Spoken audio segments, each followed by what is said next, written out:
नमस्कार। संदीप लकड़ा के अंतिम संस्कार में शामिल हुए सीतापुर विधायक और लुंड्रा विधायक। आज संदीप लकड़ा के शव को 21 दिन रखने के बाद उसके गृहग्राम बेलजोर में अंतिम संस्कार किया गया। इस अंतिम संस्कार के क्रिया में सीतापुर विधायक रामकुमार टोप्पो और लुंड्रा विधायक प्रबोध मिंज भी उपस्थित हुए। आज से 21 दिन पूर्व संदीप लकड़ा का शव मैनपाट के निर्माणाधीन पानी टंकी के नीचे से निकाला गया था। मृतक के परिजन और सर्व आदिवासी समाज के द्वारा शासन से 8 सूत्रीय मांगों को लेकर धरना प्रदर्शन किया जा रहा था।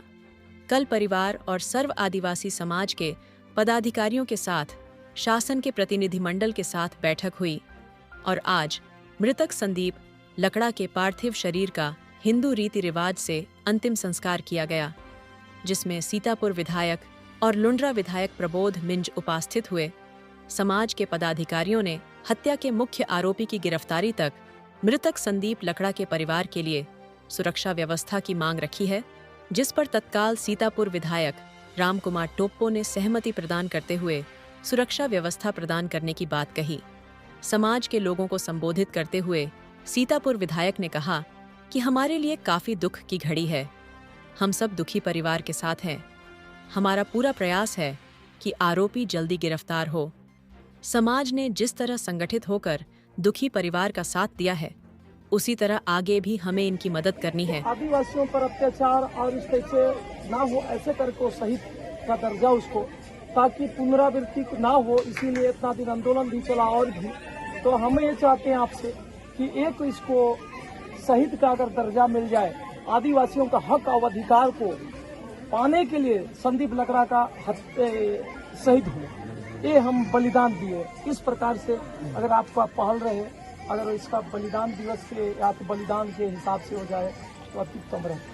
ये समाज उनके बलिदान की वजह से आज आदिवासियों ने जागृत किया। हम ये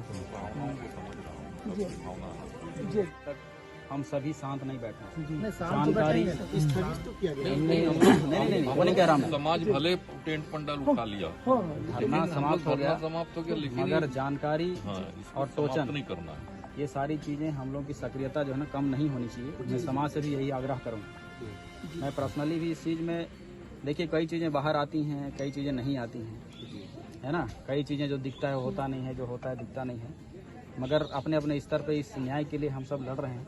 क्योंकि मैं पहले ही जिस दिन मंच में आया था, मैं बोला कि सरकार में होने की कुछ बाध्यता है, इस कारण से मैं ज्ञापन देने नहीं आ सकता। मैं अलग रास्ते से न्याय के लिए लड़ेंगे। और आज इसी पक्ष में मैं कहना चाहूँगा कि हम मुख्य आरोपी की गिरफ्तारी के लिए पीछे पड़े रहें। मैं भी अपने शासन स्तर पे लगा हूँ। हमारे सारे विधायकगण साथ हैं। जिस हिसाब से आज देखा कल आप लोगों ने, और इस पर होगा। कल के दिनांक पर अभी फ़ोन आया था हमारे पास, जो कि पहला स्टेटमेंट आपने देखा होगा कि मुख्य आरोपी के संपत्ति से लेकर उसके टेंडर तक के निरस्त करने का निर्देश, जो पहला वक्तव्य हमारा आया था, उस पर कल ही जिला में इसका जो टेंडर था PHE का 63 करोड़ का, उसको निरस्त कर दिया गया है बोल के अभी फ़ोन आया था। तो मैंने कागज़ मांगा है, वो कागज़ मैं समाज को प्रस्तुत करूँगा ताकि आपको भी ऑन द रिकॉर्ड पता चले, क्योंकि मौखिक में तो बहुत कुछ कहते हैं। तो टेंडर निरस्त हो गया है। अब उस पर अगला जो कार्रवाई है कि अनियमितता व वसूली, उस कार्रवाई की ओर आगे बढ़ेंगे। क्योंकि देखिए, अपराध करना और जेल चले जाना ये निदान नहीं है। मैं समझता हूँ अपराधी के प्रति एक नज़ीर ऐसा स्थापित होना चाहिए कि अन्य कोई भी अगर ऐसा अपराध करने की मशक्कत कर रहा है, वो डरे कि इस तरीके से हो सकता है। अन्यथा क्या है, अपराधी को जेल भेज देंगे, वो हाई कोर्ट, सुप्रीम कोर्ट तक जाके अपना पेंचदा अपना के जमानत ला सकता है। लेकिन इतने बड़ा कृत्य करने के बाद अगर उसको आर्थिक क्षति ना हो, तो फिर वो उसी आर्थिक ताकत के बल पर लड़ेगा। और सबसे बड़ा मेन कदम इसमें यही है, समाज ने भी मांग किया था और हमने भी स्टेटमेंट दिया था कि आर्थिक क्षति जितने अनियमितता है सब पे उसको होनी चाहिए, चाहे वो पैसे का भुगतान रोकना हो, चाहे सारी चीज़ें रोकना हो। बुलडोजर पर तत्काल जिस दिन स्टेटमेंट आया उसी दिन कागज़ सबमिट हमने किया था, मगर क्या है, उन्होंने उसकी माँ के नाम से होने के कारण से वो हाई कोर्ट से स्टे ले आया। कोई भी कोर्ट में पहुँचता है तो आप सब जानते होंगे कानूनी प्रक्रिया, स्टे पहले देता है और एक समय देता है। वो समय भी ख़त्म हो चुका है, लेकिन माननीय सुप्रीम कोर्ट के गाइडलाइंस के आधार पर 2 तारीख तक शायद पूरे प्रदेश में इस तरीके से जो बुलडोजर के तोड़ फोड़ वाला, उस पर रोक लगाया गया। लेकिन 2 तारीख के बाद जो गाइडलाइंस आएगा उस गाइडलाइन के तहत हम पीछे पड़े हैं।